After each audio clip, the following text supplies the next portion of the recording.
Hello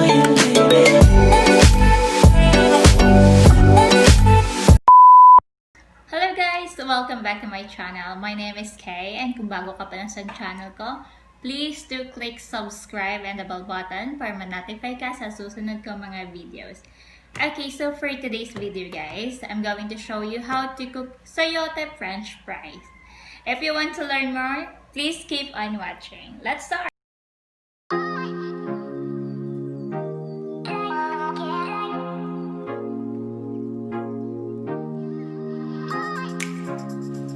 Okay, so guys, ang pinaka first step talaga natin is hugasan muna ang sayote na mabuti. Next, peel off sayote skin using knife or peeler knife. Pagkatapos, tanggalin mo muna natin ang mga buto.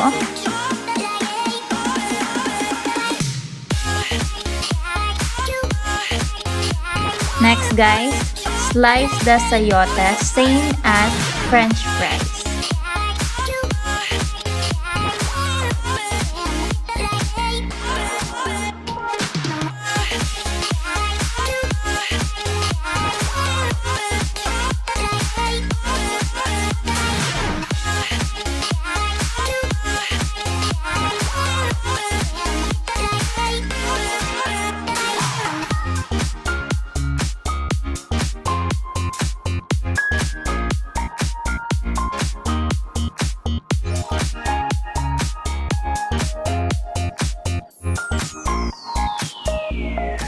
Okay, so ayun guys, tapos na nating slice ang ating sayote. Next is put some salt and then mix carefully.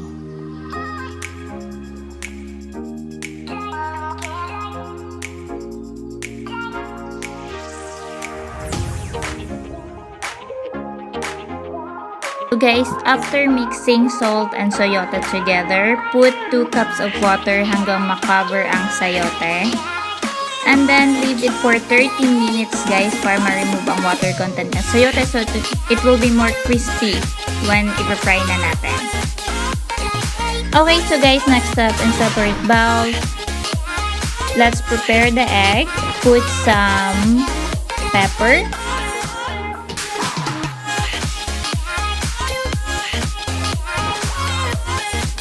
Then beat up the egg.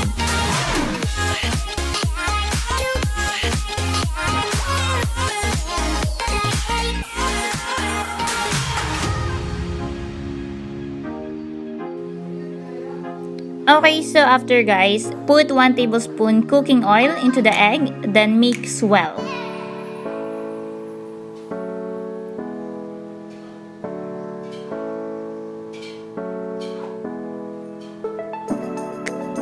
Next step guys is add 1 cup of flour, then mix well.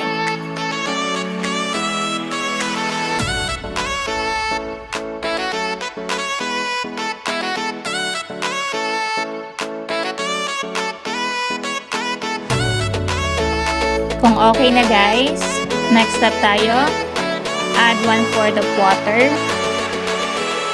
or 1 cup. Depende kung gaano karami yung lulutuin natin.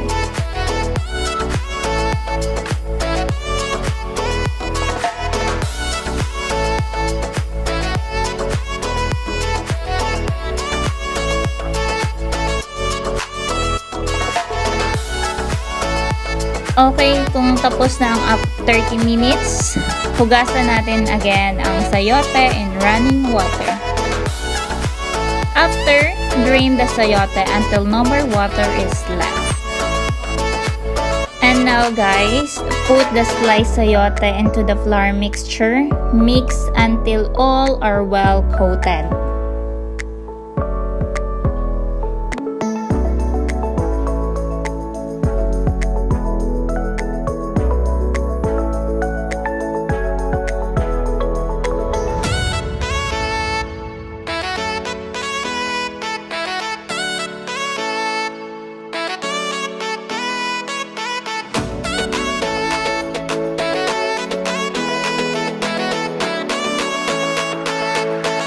Okay, so next step guys, in a pan, if mainit na ang mantika, put the sayote, And then, start frying.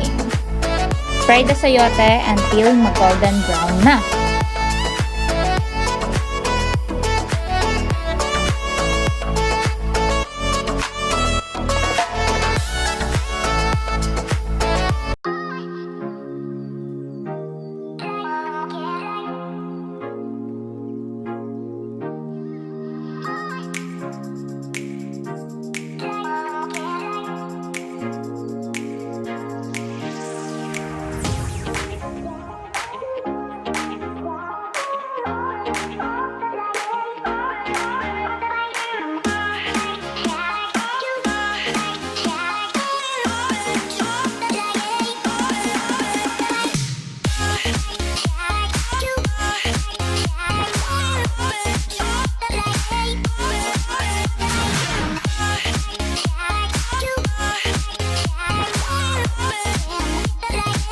And last up guys, put cheese in the ice cream container or any container na pwede gamitin to shake the sayote fries and cheese together.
Okay, ilagay lang siya sa plato. Tada! Okay na ang ating crispy, cheesy chayote fries. Serve it while mainit pa. Enjoy your healthy snack. If you like the video, please click subscribe button. See you on next video. Bye-bye guys!